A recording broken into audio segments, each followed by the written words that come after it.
Top quality और consistent performance के लिए सिर्फ सिल्वर पंप्स। टॉप क्वालिटी और कंसिस्टेंट परफॉर्मेंस के लिए सिर्फ सिल्वर पंप्स, नाम याद रखना। नवी मुंबई महानगरपालिकेचे कंत्राटी सफाई कर्मचारी सध्या संपावर बसलेले आहेत। आपण पाहू शकतो की कोपरखणे येथील डंपिंग ग्राउंड या ठिकाणी हे कर्मचारी सध्या संपावर बसलेले आहेत। यांच्या ज्या प्रमुख मागण्या आहेत त्यासाठी हे सफाई कर्मचारी सध्या संपावर बसलेले आहेत। मात्र सफाई कर्मचारी संपावर बसल्यामुळे नवी मुंबईत कचराकुंडी मोठ्या प्रमाणात होण्याची देखील शक्यता वर्तवली जात आहे। मात्र ह्यांच्या जी प्रमुख मागणी आहे समान काम समान वेतन ही जी त्यांची प्रमुख मागणी, त्यासाठी आपण दृश्यामध्ये पाहतो की सफाई कर्मचारी हे संपावर बसलेले आहेत। यामध्ये महिलांचा देखील मोठा सहभाग आहे।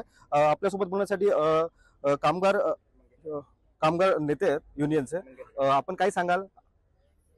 नवी मुंबई महानगरपालिकेतील 8,050 कामगार आज संपावरती उतरलेले आहेत। आम्ही फक्त नवी मुंबईतील कर्जदार नागरिकांना त्रास द्यायचा नाही यासाठी पाणी पुरवठा, पीएम, पोस्टमॉर्टम आणि स्मशानभूमीचं काम चालू ठेवलेलं आहे। इतर सर्व कामं 100% बंद झालेली आहेत। आणि आपली प्रमुख मागणी काय? आमची प्रमुख मागणी अशी आहे की नवी मुंबई महानगरपालिकेत कार्यरत कामगारांना जो मान्य शासनाने मंजुरी दिलेली आहे, मान्य सीएम साहेब एकनाथ शिंदे साहेबांनी मंजुरी दिलेली आहे, त्याप्रमाणे समान काम समान वेतन मिळावं। मात्र आपण आज काम बंद आंदोलन पुकारलेलं आहे, असं वाटत नाही का कचराकुंडी मोठ्या प्रमाणात होण्याची शक्यता आहे? आम्ही या शहरातील नागरिकांची माफी मागतो। आम्ही या अगोदर 7 दिवस आमरण उपोषण केलं होतं। 9 दिवस माझ्या लोकांनी अन्नाचा एकही कण पोटात घेतला नव्हता। त्यानंतर 32 दिवस साखळी उपोषण केलं होतं। महानगरपालिकेने आतापर्यंत 4 समित्या नेमल्या। कामगारांच्या वेतनासाठी समिती नेमायची वेळ काय येते? आमचं असं म्हणणं आहे की जो काही शासनाने निर्देश दिलेले आहेत त्याप्रमाणे जे काही वेतन लागू होतं ते कामगारांना त्वरित लागू करावं, अन्यथा यापुढे अजून याच्यापेक्षा आंदोलन चिघळलं जाईल।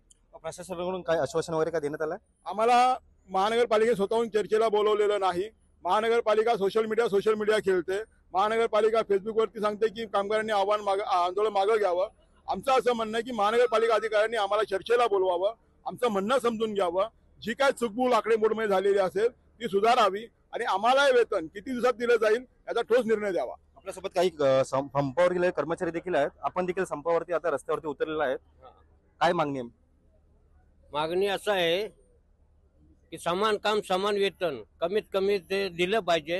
आणि माझ्या मते मी सिडको पासून काम केलेलं आहे, माझं वय आता झालेलं आहे, आता मला 60 वर्ष होतील, मी रिटायर होऊ शकतो, मला ही लोक कामावर येणार नाहीत। मी पालिका किती साली आली? 95ला 95-96 ला पालिका आली। सिडको पासून तेच कामगार आहेत, जरी कॉन्ट्रॅक्ट बदली झाली तरी कामगार तेच आहेत।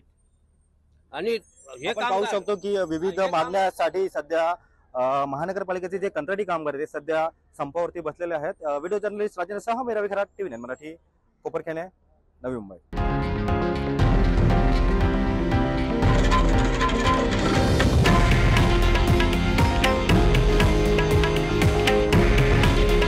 हे आहे देशातील नंबर 1 न्यूज नेटवर्क आणि आपण पाहत आहात TV9 मराठी।